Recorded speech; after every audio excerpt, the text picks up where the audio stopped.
It's quite complicated sometimes in an ongoing manga to know when an arc is over or not. Like, it's much easier to make a cut after having a little hindsight on the structure of the story, of course. But I've assumed that the first arc of this part 2 of Chainsaw Man stops at chapter 111. And as promised, I'm going to give you an analysis of the arc, bearing in mind that I'd already done an analysis of the first chapter where I talked about quite a few things, so I invite you to check it out as a compliment if you haven't, as I'm going to build on it a little. Generally speaking, you should see these arc analyses as a series of videos that follow one another, to be watched in order, because to avoid repeating myself from one video to the next, I'm going to assume that you've seen them. Also, even though other chapters have been released as I write this video, I won't be spoiling any further than chapter 111. And I invite you to refrain from spoiling in the comments either, so it'll be clean. Anyway, for this arc, there isn't really a great axis of analysis to base it on, but lots of little tricks that make the whole thing great. I had a hard time putting the video together, but I was able to put it all together in 3 main points: the construction of the story, the characters, and the dynamics between those same characters.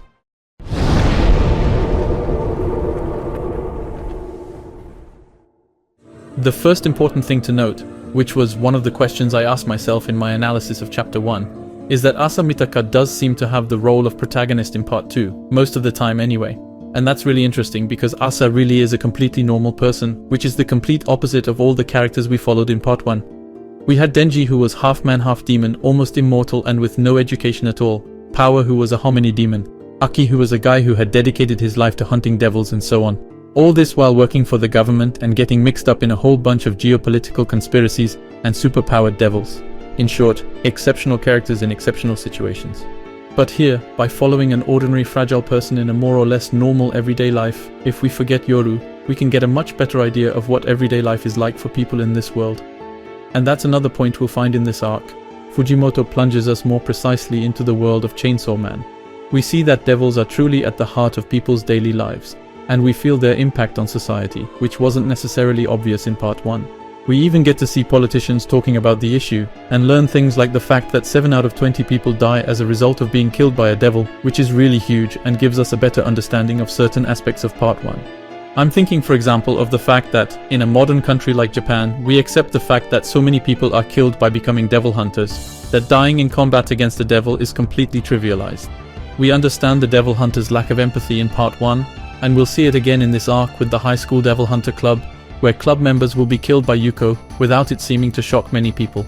In short, certain things that might have seemed bizarre in terms of credibility in part 1 actually make perfect sense now that we're getting to know the universe better from the point of view of normal people.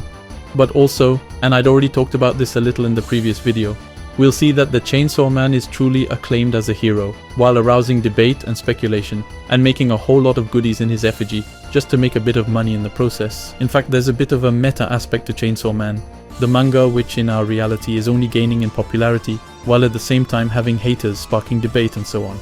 And while we're on the subject of Chainsaw Man, Denji has been a little slow to appear, and in general Fujimoto has really taken his time with the plot. I'll have time later in the video to detail the interest of all these chapters where, on the surface, almost nothing happens, but I really find these moments brilliant. It's clear that Fujimoto has made enormous progress in this area since part 1, thanks in particular to his work on Look Back and Goodbye Eri. And even back then I thought that the chill slice of life moments were one of the highlights of part 1, even if they were very brief. This time, Fujimoto really seems to want to take his time. This is probably because he no longer feels the pressure of being published in Weekly Shonen Jump, or because his success is guaranteed, but you get the feeling that he's really doing what he wants, whether in terms of rhythm, narration, or even publication for that matter. I don't think anyone has yet figured out what his publishing rhythm is. 1 minute it's weekly, the next it's bi-monthly, the next it's a 50-page chapter instead of 20. In short, he really seems to be able to do what he wants, thanks to the flexibility of Jump Plus, and that's all to the good, because the weekly rhythm and the 20-page limit make it extremely hard for a mangaka to keep up, forcing him to slap his work around a little more and damaging his health, while at the same time forcing him to adopt a very precise rhythm, and in theory, continually making the reader want to read what's coming next. This freedom of publication will allow him to adapt his rhythm according to his current form or the amount of work a chapter gives him, as well as to make longer chapters when necessary for key moments, as he did for the chapter on Denji's return. And what a chapter it was. The fact that Fujimoto made Denji's return long overdue inevitably makes his return even more satisfying, but the long chapter in which he returns is wonderfully constructed. We really do have a desperate situation, where we see Asa's flashback to her mother's death, where we see her determined to risk her life for Yuko and all, so we really focus all our attention on Asa and her development, only for Denji to literally crush the stakes in the scene with Asa by crushing the Bat Devil without even meaning to, just by fighting the Cockroach Devil on the side. This is to highlight the enormous difference between a character like Denji, who is exceptional, and another like Asa, who is very ordinary and seems tiny in comparison. The fight against the Cockroach Devil is truly incredible. With Fujimoto giving us plenty of double-page spreads, the fight is of enormous proportions, and on top of that, he throws in a hilarious Spider-Man-style dilemma, where in the end, Denji saves neither of them and goes off to save the cat. And since part 1 of Chainsaw Man was, at least initially, a bit of a Neketsu parody, we could also say that Fujimoto is going to have a bit of fun parodying superhero stories, as he did with this dilemma. But anyway, to come back to the story in more detail, it's a bit of a sequel to what I said in the video about the true meaning of Chainsaw Man, where I explained that Chainsaw Man's power to erase devils from reality was in fact a metaphor for pop culture, which erases our fears through fiction. Indeed, Yoru will tell us that in fighting the Chainsaw Man, she was largely eaten up and all but disappeared, to be found only in, well, pop culture precisely, movies and video games. And to continue on Yoru, her power promises to be very interesting narratively speaking. Whether it's her or Asamitaka, she can turn anything she owns into a weapon. The detail being that the weapon will be more powerful depending on her attachment to the object in question. The object or the person, because yes, it works with living beings too. And that's where the dramatic potential of this power lies, as obtaining great power will require great sacrifice. Then there's the plot of the Horsemen of the Apocalypse. I'll refer you to the previous video where I talked about this theory, but basically, Makima, that is Nayuta today, would represent the Rider of Conquest, since she's the Domination Devil. As for Yoru, she's the Rider of War, of course. And then there's the Rider of Famine, followed by the Rider of Death. What they have in common is the shape of their eyes. However, towards the end of the arc, we saw a character with the same eyes talking to Yoru and saying that she was his little sister, which strongly suggests that she is one of the riders, the Devil of Hunger, I suppose, if we follow the order. All we know about her is that she was able to resurrect Yuko, as it were, while making her grow up. Another intrigue is that of the fake Chainsaw Man. At the end of chapter 111, which concludes the arc, Yuko is killed by a fake Chainsaw Man. I say a fake because we can see that Denji is asleep, and also that this fake Chainsaw Man is bleeding from his arms, where the chainsaws appear, which is not the case when it comes to Denji. Who is this false Chainsaw Man? Why does he take on his appearance? What is his purpose? And how does he do it? What devil is behind this power? Is it because of him that bad rumors are circulating about the Chainsaw Man? In short, in just one page, Fujimoto once again bombards us with questions. There's also the question of the role of the Devil Justice, who's still at the school at the moment, something Yuko insisted on when talking to Asa in their last conversation. Finally, there's everything about the group watching Denji. We only know about Yoshida, but I have a strong suspicion that Kishibe is behind it all. I hope we see him again, it could be fun. And as a character I'd like to see again, there's Kobeni, of course. I had this amazing theory about Kobeni on Twitter the other day. Kobeni will finally make it to college. She'll fail because, well, she's Kobeni. She'll get kicked out in the first semester and become a hall monitor at Denji High School. She'll get mixed up in all the worst shit possible, and she'll survive every time, of course. Rate my theory out of 10 in the comments. Another character I can't wait to see again, of course, is Nayuta, whose skull we got a glimpse of in chapter 111. Not only is her relationship with Denji important, and will probably be touching too, as I said in the video about what to expect from part 2, but she'll probably also have a role to play in the Horsemen of the Apocalypse plot, if that's what it's all about, because I remind you that it's only a theory, even if it's starting to be frankly credible. Since we know that Makima wanted to kill the War Devil, the Hunger Devil and the Death Devil, the other horsemen, we can assume that they still hold a certain grudge against her, even if they're not the same person today. Also, since the one I assume to be the Hunger Devil speaks of Yoru as a little sister, we can also imagine some kind of family link between these four, and so perhaps, conversely, they'll want Nayuta back from Denji. It's also worth noting that Yoru doesn't seem to understand why the other one calls her little sister, perhaps because she lost part of her memories when she was half eaten by the Chainsaw Man, or simply because the other one is superior to her in every way, including intellectually. In short, Fujimoto bombards us with intrigue in all directions. The possibilities are numerous and we still don't know exactly where we're heading. Always in that sort of well-controlled mess, so characteristic of Fujimoto. All in all, this is a really great introductory arc. It really builds up the plot, teases things out in all directions, gives us plenty of mysteries, while laying the foundations for new characters as well as avenues of development for characters we already know. And now it's time to talk a little about the characters in part 2.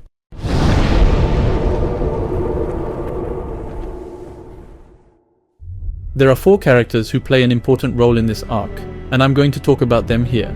Denji, Asa, Yoru, and Yuko. Denji is very interesting in part 2. There are already some subtle developments, such as the fact that Denji is gradually learning to read, as can be seen in the restaurant. We can also see that he doesn't seem to be getting much sleep, perhaps because he spends his nights hunting devils as Chainsaw Man, or looking after Nayuta, or making money in some way to support them, or all 3 at once, we're not sure. In any case, he seems to be taking some responsibility for himself. But what's most interesting is his objective, to make people discover that he's the Chainsaw Man in order to be successful with girls. And here we have a whole bunch of people who, much like in part 1, are going to be saying, yeah, your protagonist's all crap, his objective stinks of shit, he's not evolving, blah blah blah. Well, you know the drill. Except that when you look at Denji's writing, it's actually quite logical. In fact, it's the proof of a very well mastered writing skill.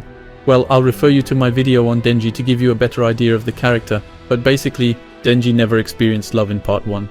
At best, he had Rize, who, while she probably realized before she died that she loved him too, never had the opportunity to share her feelings with him, and at worst, he had Makima, for whom he realized she'd never considered him anything more than an insignificant annoyance between her and the Chainsaw Man, the only one she really had feelings for.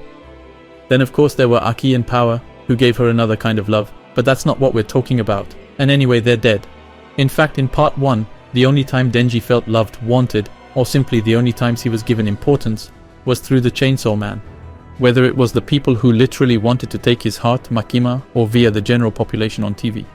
In the end, Denji comes out of part 1 convinced that he can't be loved by being himself, by being Denji, and that's why he wants to become the Chainsaw Man in his discussion with Kishibe. And that's why in part 2, he takes on the role of the Chainsaw Man, cheered on by the people, and wants us to discover that it's him behind the mask. In fact, Denji is prepared to put aside who he really is to achieve his goal, because he's always been used to putting efficiency first. When you've lived in misery like he has, you don't have time to bother with honor, dignity, self-respect and so on. The only thing that counts is the result, and that result is often purely material, physical. When he was a kid, he just had to find enough to eat so he wouldn't die and nothing more, no matter what it took to get there, even if it meant selling his eye or his own balls. And there he goes again, doing the chair or some such thing to earn a bit of cash. He's never learned to do things differently. In short, to be able to date a girl by playing a character, the Chainsaw Man, and putting his own personality aside to enjoy purely physical pleasure seems perfectly normal to him. For him, that's happiness. Denji has no metaphysical inspiration whatsoever, and this leads him to prefer creating a character instead of working on himself. In short, following on from the video on Denji in part 1, Denji pursues his quest for happiness, hoping simply to satisfy his desires, a hedonistic vision in other words. And even if I don't know whether Denji will remain a hedonist throughout the manga, Fujimoto shows us what Denji will have to strive for in order to evolve, to get out of the character he creates for himself and dare to show himself as he really is, to assert himself as Denji and not as Chainsaw Man. And at this point in the story, it's only natural that we're presented with a character who still has a long way to go in terms of evolution. It's literally the start of part 2, and we need to be shown the paths of our character's progress, not to mention the fact that Denji is really alone now. If you take away Nayuta, there's no one to make him realize this or to teach him anything. I think that if some people are disappointed by Denji's attitude, it's simply because they haven't understood that after the end of part 1, Denji, even if he has evolved, hasn't become a perfect character who has nothing left to learn, quite the contrary. Perhaps I should have emphasized this a little more in the Denji video, but anyway. Then there's Asa Mitaka. As I said in the video on the first chapter of part 2, Asa is a bit of a sourpuss. Her parents were killed by devils, so she hates them, but she also kind of hates everyone. She's quite isolated in fact. And the episode with Kokepi won't help matters, as she'll be harassed by her classmates. In short, we've got a completely ordinary person as the new main character to make a clean break with Denji, but also a character full of remorse. Of course, what she regrets most is not killing Kokepi, but killing him in front of her class because she knows it'll just ruin her life, a rather selfish way of thinking in the end. In fact, she says to herself just before she dies in the first chapter, that everyone is basically the same, and that she should have been more selfish. And Yoru reminds her of this to convince her to sacrifice Yuko, by turning her into a weapon in order to survive. But what Yoru, being a devil, doesn't understand is that being selfish doesn't mean not giving a damn about others, because losing someone you love is an immense personal suffering, even more than it is a tragedy for the person itself. And it's precisely because Asa will be convinced by Yoru that she won't turn Yuko into a weapon and will instead seek to save her, not out of a sense of justice, but because her feelings drive her to do so. Just like when her mother died, protecting her because she stopped to save a cat. something that makes her feel really guilty, and which she tries to get rid of by telling herself that, after all, she did what she thought was right, what she wanted. And then there's Yoru, the war devil, who, while cold and calculating, is also rather immature, getting angry over nothing and having a very simplistic view of things. Also, her reason for hating the Chainsaw Man is really interesting, and allows me to broach a subject I've heard a lot about in the comments to the video on Makima. She doesn't hate him just because he ate her half, but mainly because he could make her disappear from people's memories. The Chainsaw Man's power is truly frightening because he doesn't just kill the devil permanently, he erases their existence, he erases everything they've accomplished throughout their lives, everything that has to do with who they are. In the end, it's worse than death. Just imagine if after your death you left nothing behind and everyone who knew you forgot all about you. Well, that's what the Chainsaw Man does to devils. And one wonders whether removing the sources of humanity's suffering, as Makima wished, would be a moral act. Like, everyone agrees that suffering isn't cool, but in the case of a complete absence of suffering, can we really say that we can be satisfied? Happiness, or rather pleasure, is all about variation, about the difference between a state of lesser pleasure and a state of greater pleasure. And even beyond that, erasing sources of suffering, even to the point of forgetting about them, also prevents us from progressing in a sense.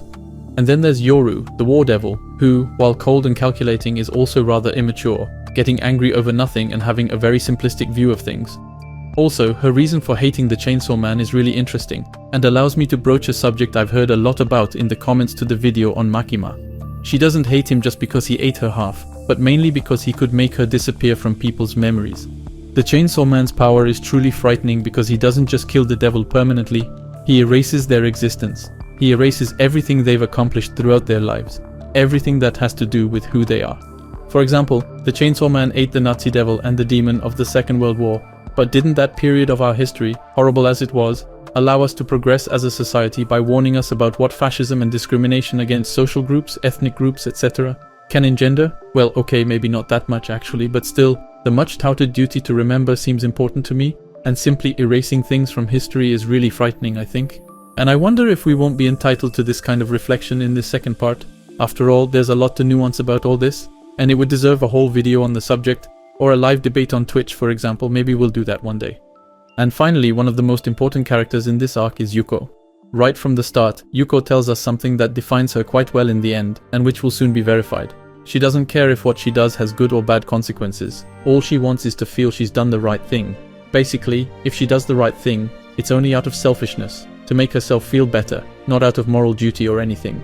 That's why she ends up making a pact with the devil Justice and wants to get justice for Asa by killing the students who harassed her, just like she killed the guy who was living in his house like a parasite there, which is clearly disproportionate and immoral in the end. But since she doesn't give a damn about morality, well, it made perfect sense. She just wanted to avenge Asa, her only friend. Well, not quite. In the end, her aim was even more selfish than that. For Yuko simply wanted to help Asa in order to become her friend in the first place, since she'd never had any friends. And killing the girls who harassed Asa was ultimately just a way of letting off steam, of venting her frustration on something. And all this logic was instilled in her after making a pact with the devil Justice. And perhaps I'm overinterpreting a little, but we can see a message from Fujimoto showing us how the idea of taking justice into one's own hands is a bad thing because human beings are fallible, incapable of taking an objective view of a situation that concerns them, and it's complicated enough even when you're not involved. Feelings will always interfere and take precedence over reason. And this is one of the first things Yuko says to Asa. The most important thing for me is to be true to my feelings, which is necessarily incompatible when you want to be the judge of a case that concerns you. In short, it seems obvious to me that Fujimoto is using the devils to offer us another level of reading, whether this is intentional or not. And I think that between Yuko's insistence on the presence of the Justice Devil in the school before she was killed, the fact that the plot around the War Devil began because the delegate had made a contract with the Justice Devil, and the fact that the theme of justice is omnipresent in any superhero story, there's a very good chance that the Justice Devil will be an important character in the rest of the manga, and that we'll be able to draw some interesting messages from him about the very notion of justice. In fact, I was able to digress when I read the chapter on Twitch on the subject of the death penalty, so I can well imagine this kind of reflection taking place. But anyway, now it's time to talk about what is for me the big highlight of this part 2 so far, the dynamic between the characters.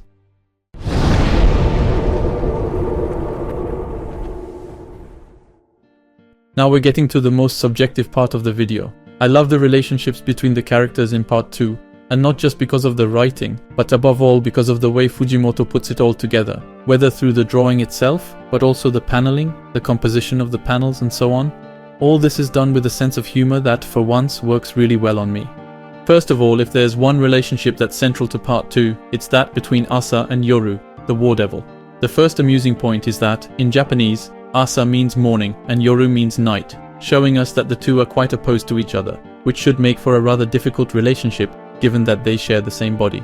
Yoru initially comes across as the boss, the devil ruthlessly using his host and showing himself to be very cold and calculating, proposing to Asa to kill Yuko, for example, or taking control of her body without her consent, threatening to kill her if Asa doesn't obey him, etc. But in the end, Yoru is so ignorant of human behavior and social codes that she's very dependent on Asa. And while she probably thought it would be easy for her to use Asa as a puppet by threatening her, she'll soon see that it won't be so simple when Asa tells her she'd rather die than go back to school. In short, this will force Yoru to get a little closer to Asa, by giving herself a name a little better than War Devil, for example. But even if this rapprochement is made by calculation on Yoru's part, there's still a more natural rapprochement taking place. One only has to look at the interactions between the two to see that we're gradually moving away from the strained relationship of the beginning, where Yoru saw Asa only as a tool, and Asa saw Yoru only as a calamity that had fallen upon her. Moreover, Asa soon realizes that underneath her calculating exterior and that scary war devil name, Yoru is actually quite childish. She's quick to lose her temper, quick to take offense, a bit stupid. In short, she's far from the scary devil you'd expect her to be. And this deconstruction of the war devil makes for some very funny dialogue, I think, while gradually humanizing her. What could be more normal than for the war devil to be a little moronic and immature behind a false impression of grandeur, when the reasons behind the wars are just as moronic and immature? What could be more normal than for the war devil to behave in an absurd way when war is intrinsically absurd? In short, once again, we can always find different levels of reading if we rack our brains a little. Then of course, one of the most touching relationships in this arc is that between Yuko and Asa. I really loved chapter 100, where Yuko gives one of her shoes to Asa. I'll let Sosa talk about it because he really liked it too, and has some stuff to say about it, and I'll take this opportunity to recommend his old video on the film The Hunt, which is really cool. Anyway, Asa and Yuko are two girls plunged into loneliness, who lost their parents to a devil, and who, by becoming friends, save each other a little. Chapter 100 is a good example of this, with a chapter that seems much more personal to the author, Tatsuki Fujimoto, and may remind us of the spirit of Look Back, Goodbye Eri, or Imoto no Ane. His one-shots are much closer to slice of life and naturalism. In fact, it's clear that Fujimoto has learned a lesson from his shift to one-shots in recent years, as he allows himself to accentuate the social and relational aspects of his work. This was already the case in the first part of Chainsaw Man, with short passages of moments of life between the characters at the cinema, or even in Aki's apartment. Today, Fujimoto feels the need to bring his characters to life, and to bring a warmer, more human side to the cold, gloomy universe of Chainsaw Man. To tell the story of humans striving to live a normal life in the midst of the delirious world they face, where these short moments of life are always under the cover of omniscient danger that is always about to come crashing down on the characters. It's a struggle against fate that unites the characters of Chainsaw Man as they try to live with each other and find moments of happiness to share. And when I say chapter 103, it's not without meaning, because it's really the chapter in which Fujimoto has gone to the greatest lengths to tell a short story about a moment in life that may seem fleeting at first glance, but in reality says a lot about the characters and the world of Chainsaw Man. In this chapter, we're at the very beginning of part 2, and we start with Yuko, our new protagonist, facing a clear situation of school bullying. I find that the fact that bullying seems to be one of the major themes of this new part of Chainsaw Man says a lot about what I was saying before, because we're dealing with a pure scourge of today's Japanese society, which many works deal with, from A Silent Voice to the unhealthy Les Fleurs du Mal, and even the latest Pokemon. Still, it's interesting that a manga like Chainsaw Man, with the omnipresence of drama and death in its universe, represents the major problem of its story on a purely societal issue. In this second part of Chainsaw Man, Fujimoto uses his fantastic and cruel universe to tell real stories about human beings and human cruelty, and that's exactly what chapter 100 tells us. In a world where you can never feel safe in a fatal setting, as in a social one, isolation and distrust of others are more than commonplace. As unhappiness is a common factor in Chainsaw Man's characters, they need to exist.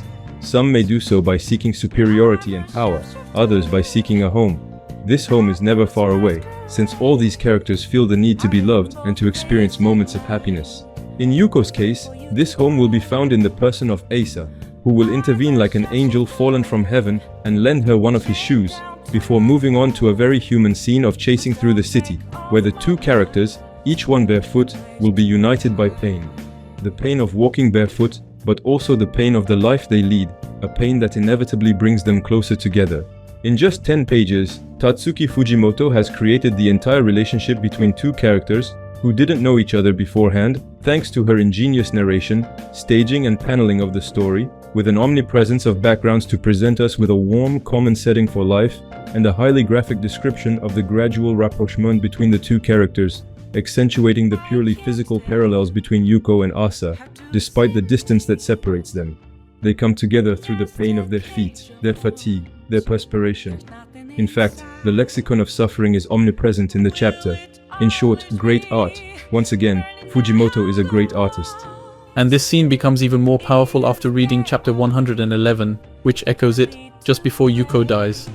As usual with Fujimoto, he loves to take us on an emotional roller coaster where he takes us from a great moment of joy to this kind of thing. And by the way, Yuko's death at the hands of the fake Chainsaw Man might just give Asa a reason to hate the real one and side with Yoru if she knows about it.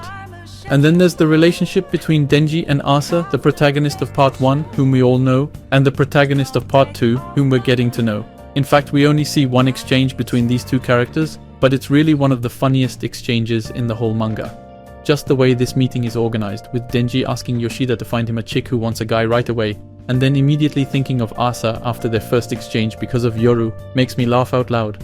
But anyway, once again we see Fujimoto's usual efficient paneling, with the same squares repeated to really show that the characters respond to each other, and then the moment when Denji says that the Chainsaw Man has never eaten anyone, except once.